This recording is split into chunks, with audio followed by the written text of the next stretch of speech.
I want to be able to speak Japanese to my kids when I'm older. I want to instill more Japanese culture in me because it's there, and it's such an easy thing to fade away if you don't constantly step into it. I'm in a professional surfer in Japan. I wanted to keep Japanese heritage, that's it. I never thought in my wildest dream I would be here. When we hang around together, it just makes us feel like we're home. Just because I wasn't born overseas doesn't make me any less proud to be who I am. I think it's nice to better understand, the people that have come before me. Sport is a way of life in Australia. It's part of who we are. Another defining influence is our multicultural heritage. In this series, we'll meet some of the people who are changing the face of modern Australian sport, drawing inspiration from their heritage to take on the world.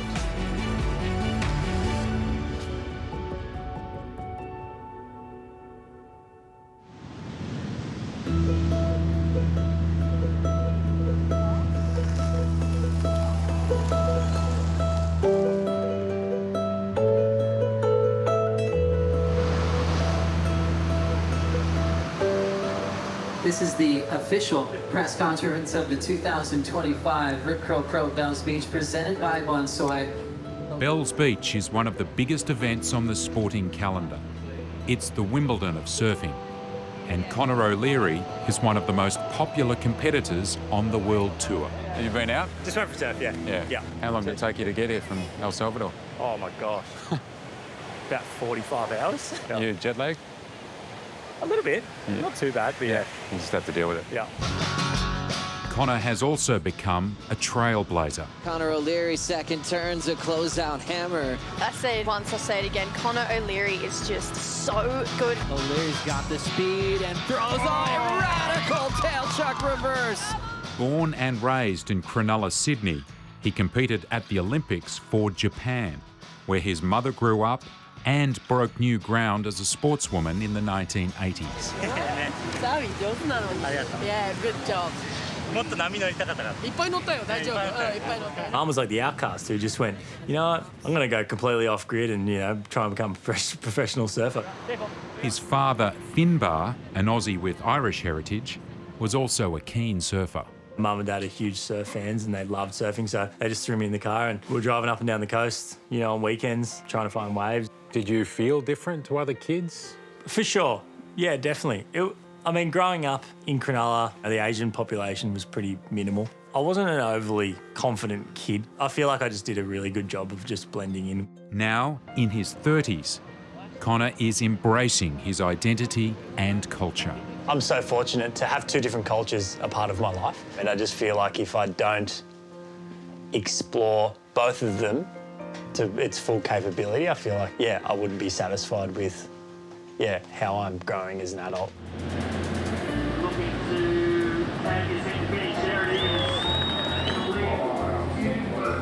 Venues on tour with some precision power arcs here at the bowl in his day.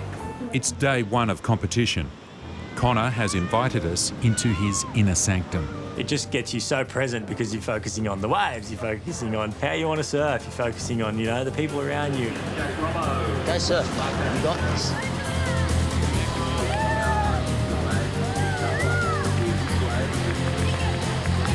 And now Conor O'Leary uses priority. Nice clean connection right into that mid-face bottom turn. How long have you been with Conor? Maybe this is my 50. Oh, yeah. So he's a goofy footer. He's 6'3". He's close to 90 kilos. So he's a big human. And he generates so much speed through his surfing. That's probably his superpower. Conor's coach, Richard Marsh, is also from Cronulla. So you would have known Mum and Dad for... Yeah, well, I actually pro-surfed with his mum. Akemi and I were drinking buddies back on the tour days. Oh, yeah. And Conor's father, Finbar, was a good mate of mine from the beach. My wife used to babysit Conor. Is that right? Yeah. Small community, yeah. Yeah, well, back then Cronulla was a small community. Now it's not so small. Yeah. Pretty big place. So you would have seen his mum stand out at Cronulla as the only Japanese surfer there. Absolutely. She did stand out and copped a bit for it too. It's already hard enough, especially back then being a female surfer, but Japanese in a town like Cronulla back then, she did really well.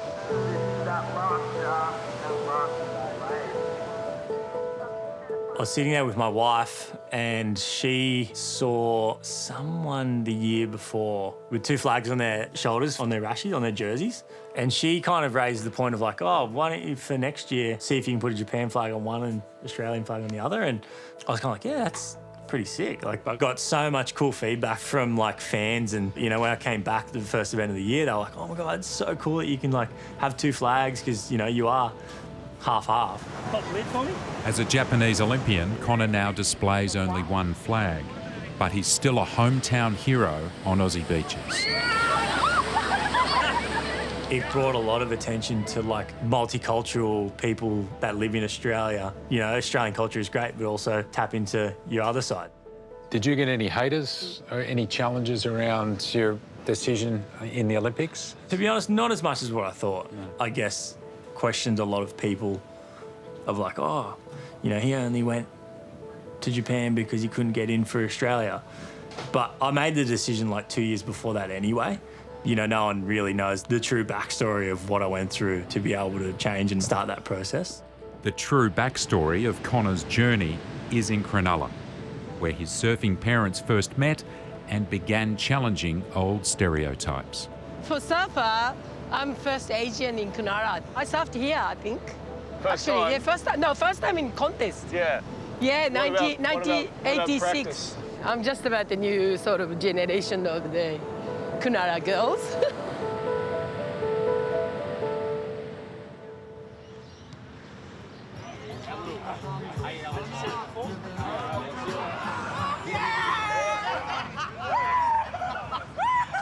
Embracing heritage has helped create a revolution in Australia's world-leading rugby league competitions. At the start of this century, there were relatively few players at that top level from the Pacific Islands. Now, close to 50% of the athletes in the NRL have Pasifika heritage, and that number rises close to 60% for the women's game.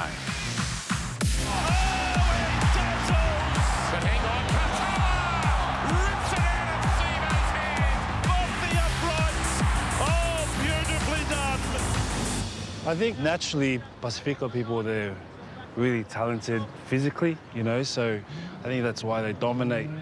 Young Tonomapia was born in Samoa and played in the NRL.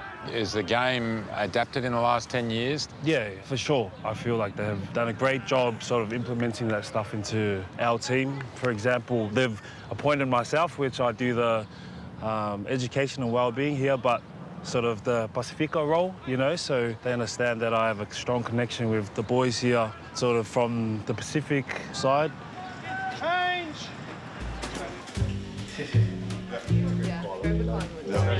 After a well-earned break, 3 of the team's best Pacific-born players agreed to talk to me about their unique journey.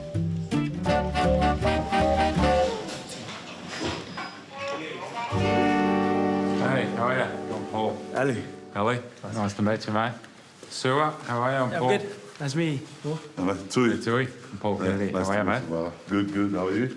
Good. I never thought in my wildest dream I'll be here when I was 17. The schoolboys competition in Fiji, where it's just like a day tournament from under 14 to under 18s. Oh, good run. Come here, that. They pretty much just told me on the spot, like, have you been to Australia? I said, nah.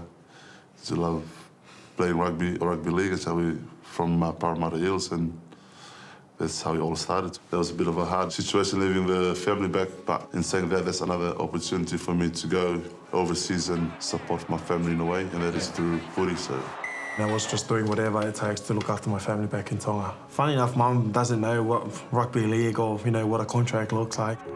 Eli Katoa was spotted playing rugby in Tonga. Now he's one of the world's best back rowers.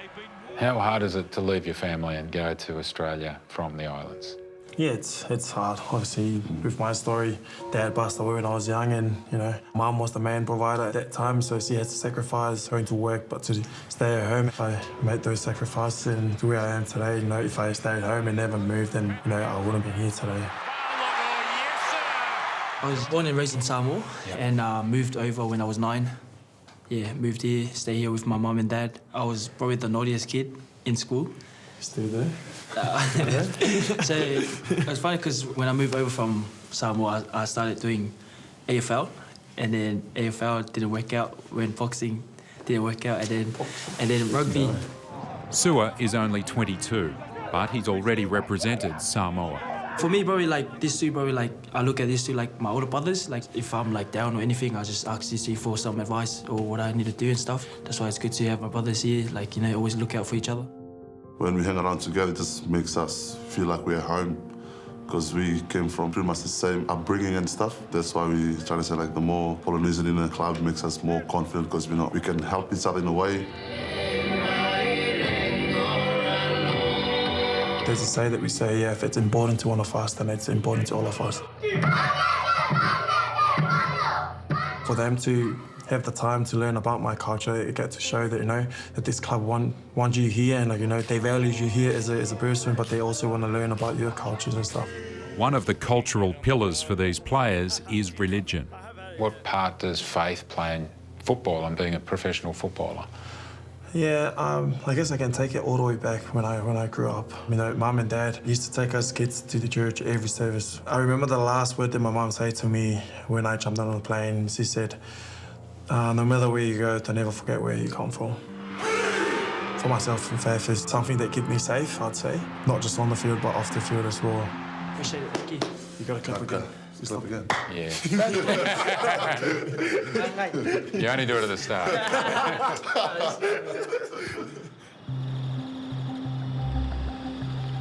To get a deeper appreciation of the culture and heritage in Australian sport, it really helps to get away from those big city stadiums and head into the outer suburbs, where on any given night of the week there are hundreds of thousands of Aussies playing a different game.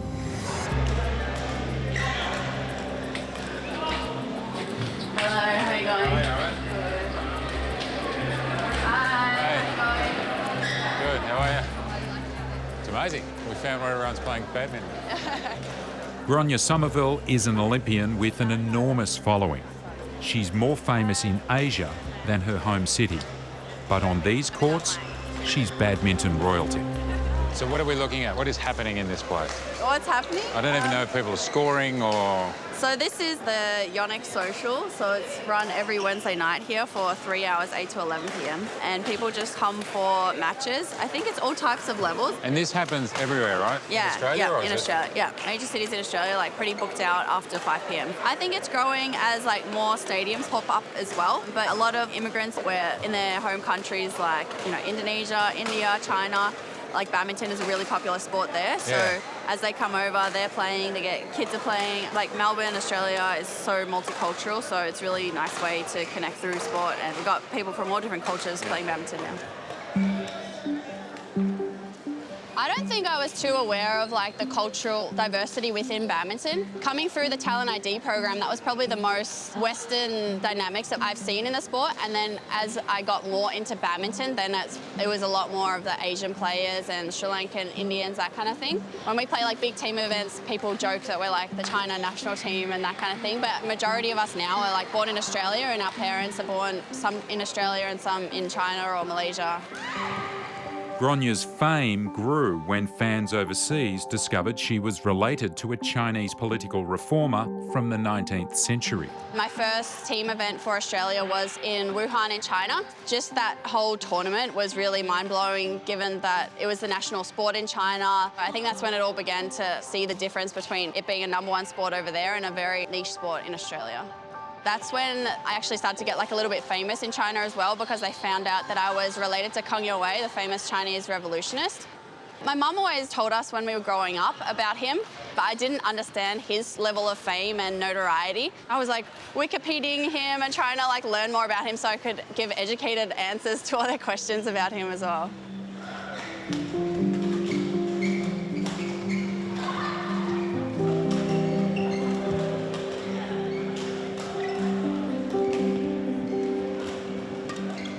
Do you play often in a setting like this? Given that you're Olympian, you'd be probably a bit too good for the competition, right? I found that was like a way that I could connect with the local badminton community, because I'm like very isolated in terms of being in like high performance elite setting all the time. Yeah. And I actually didn't really come through a club system because I was in the Talent ID program. I thought it was a nice way to like get more in touch with the badminton community here and to kind of give back. So you come from Pakistan, where I came from Pakistan. I used to play, yeah. Yeah, how good were you in Pakistan? I used to play in Pakistan. I was the top athlete in Pakistan. I am more than 5 years. It's been more than 5 years. I'm the national champion of Pakistan in doubles and mixed doubles as well. If I get the citizenship and if I get the permanent residency, then hopefully I'll represent Australia. What do you think of Gronya? Gronya is a very good player. She's a very, very good player. You know, I was in Pakistan. I used to follow her since then. And when I came here, it was like a dream come true to play with such a good player. She's always there to help other people, to help other players, to let them know how to play, how to do things, how to manage stuff. And that's all. She's a great player. One of the things I've noticed with badminton tonight, everyone's really happy. Is that just the type of sport it is? I mean, it's a very friendly environment. I think that is like a little bit of like the cultural things that I learned as well, is that like the Asian culture is quite respectful, like hiding their emotions a little bit, and not like being as, you know, you might see the tennis players being like very aggressive and angry and frustrated. Everyone's here to just have fun games, make friends, stay fit, all that kind of thing. You've never thrown your racket? Me, I'm still half Aussie, so I show my heart on my sleeve, and yeah, I've thrown rackets, broken rackets. So close.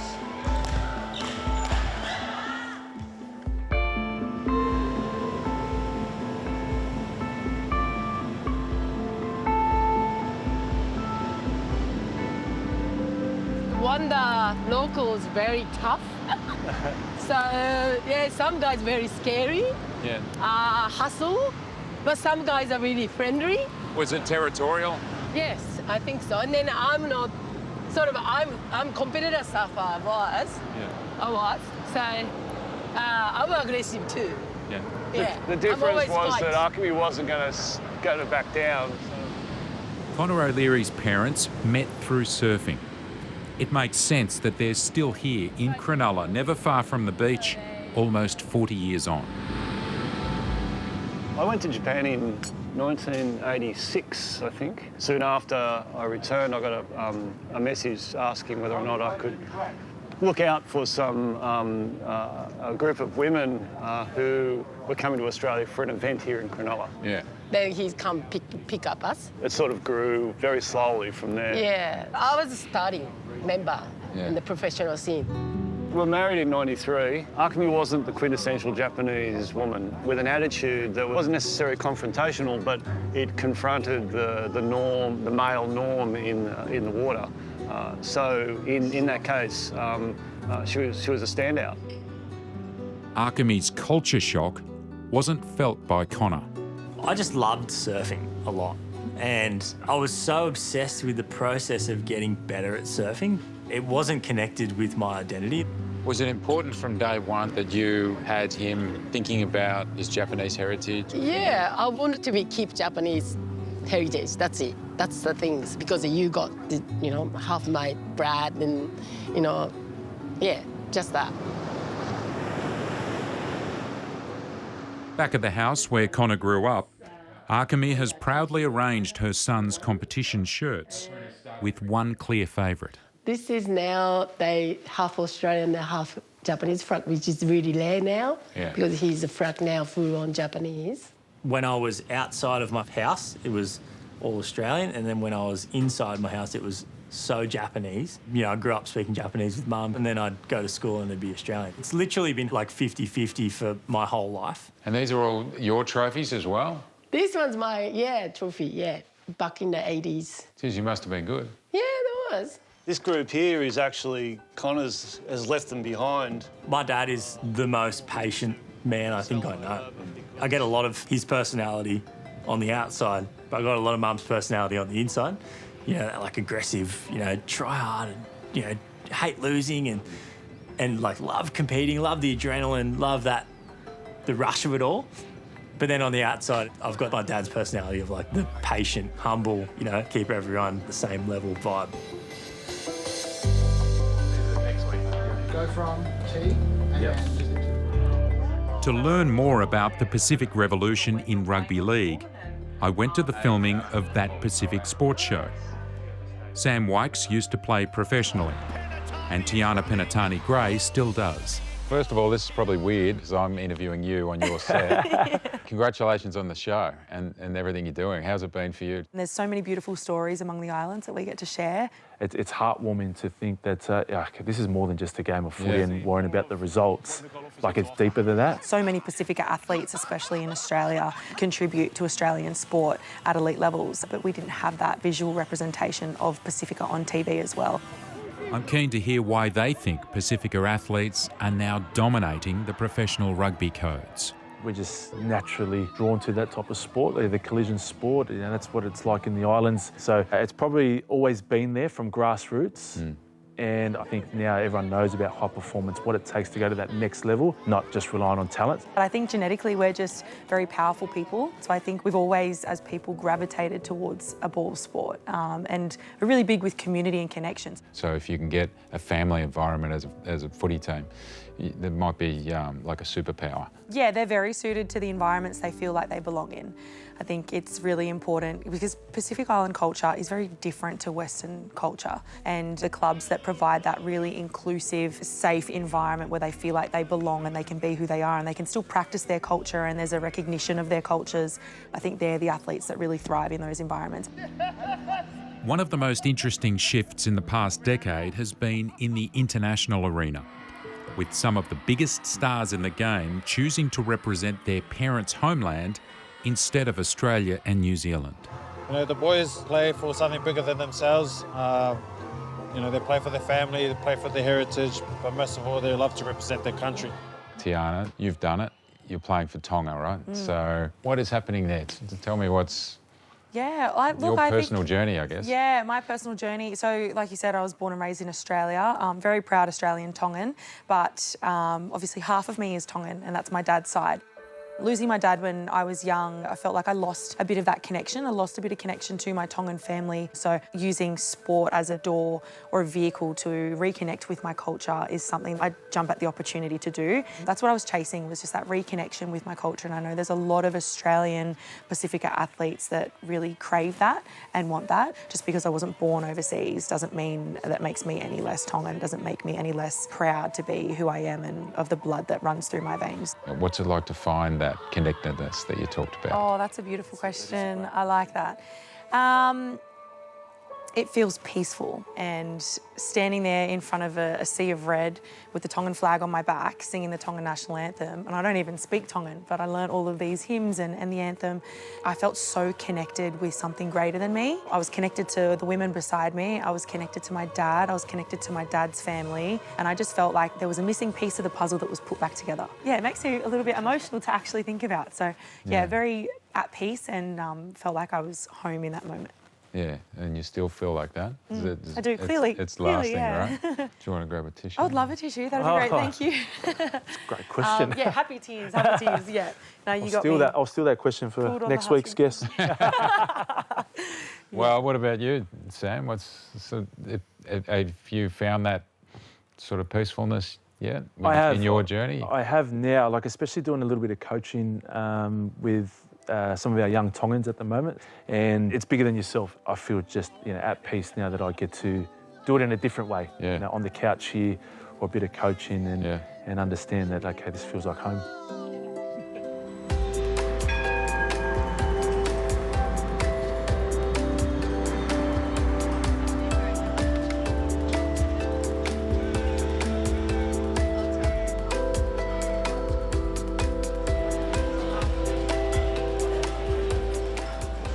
I met him because I was doing Indonesian at Melbourne University and Indian Studies. It's been a bit more difficult for Gronya to learn about her heritage because her father Peter died when she was very young. But her mother has vivid memories of those early years. This guy strode down the aisle, long flowing hair and a black leather jacket. And then I thought, oh, he probably can't speak English. And then I heard this broad Australian accent a few seats behind. I sort of snuck a look. Oh, my God, that's him, Whoa. So, I was totally smitten 17 years later. Yeah. And 3 children. And tragically, he died of a sudden malignant brain tumour in 1998. So she doesn't actually remember him. But her boyfriend is incredibly like him, which I think is very unusual. What's your favourite story about your dad? I think it's just interesting to learn about his quirks that he had and things that he did. I only actually found out more recently that he used to play badminton with my half-brother at MSAC. And so I've been training all these years at MSAC and I thought my dad never played badminton. This is a few months before Peter died. It's little Gronya. Yeah, I can see Age little 3, Gronya there. little yeah. Gronya, yeah. The last photo of us as a family, I asked a random stranger. His mother had made a conscious decision to never speak Chinese to him, so he didn't grow up bilingual. She wanted to improve her English. Yeah. Do you feel more Chinese now as you get older and learn about your heritage? Yeah, I think I wouldn't have felt very Chinese growing up. Like we were raised by my mum who, you know, doesn't know much of any of the Chinese like cultural norms, that I learnt a lot through like befriending badminton players that were Chinese or Vietnamese or different cultures. Yeah. I think it's nice to like better understand, you know, the people that have come before me through what they would have experienced through their lives and like understanding that. She'd been told by 2 tennis coaches she could have been a tennis champion. And I said to her, more money in tennis, more publicity. And she said, I don't care, badminton's a better sport. You like watching her play? Absolutely. Yeah. Oh, yeah. I don't like her watching me play. Why not? She's very emotional. Do you yell out? Like very invested. I should just like, want to make a mistake or like, yeah. I try not to. I'll lose like the first 2 points, but like, oh no, she's gonna lose. She's gonna lose. I'm not that bad. You're exaggerating. I'm not that bad.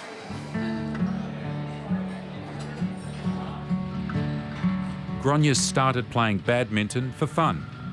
Now it's become her career, and exploring her past has created endless opportunities. Sport is just a great medium for multicultural people, you know, even if they can't necessarily communicate through language barriers, that they can share like a common game and, yeah, like create a friendship and, you know, friends through that. I feel like I have a community worldwide. What's impressed me the most about all these athletes is their dedication to family and heritage, and how that dedication is empowering them to reach new levels of excellence. I'm on the tour for a reason. It's because I have that Japanese side instilled in me that's keeping me going on the tour and keeping me being successful and staying on the tour. I want to be able to speak Japanese to my kids when I'm older. It's such an easy thing to fade away if you don't constantly kind of step into it. It just makes me feel more whole as a human. It's my identity and it gives me a lot of confidence. You know, I'm so happy to be able to say that I am half Japanese as well as half Australian.